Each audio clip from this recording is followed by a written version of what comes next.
how can you defend a rapist in court? How can you defend a murderer in court?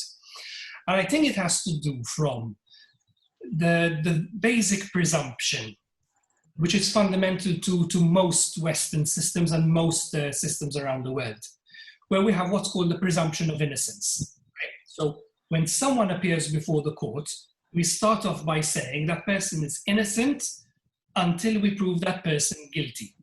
Now, how do we do this?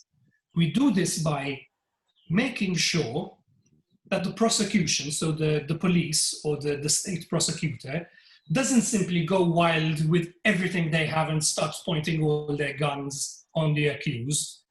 As the defense lawyer, you're not necessarily saying he didn't rape that person, but you're trying to make sure that the case is not a complete walkover.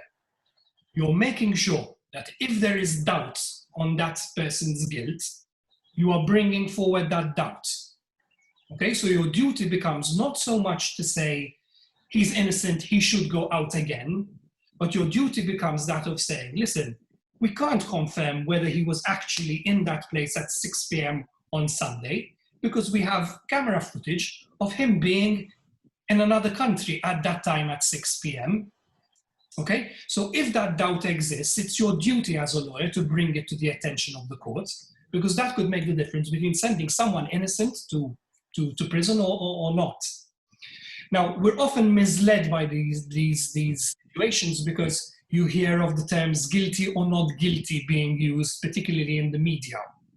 And, you know, how on earth did that man go to court and he's pleaded not guilty, when it's very obvious that, you know, he was caught with a knife in his hand with blood dripping on it.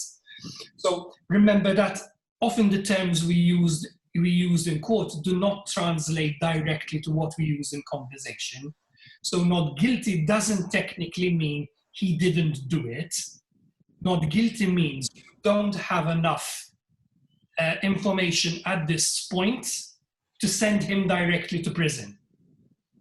Okay, so yes, it's I know we're playing with words a little bit over here, but it's part of the legal debate that we have in courts.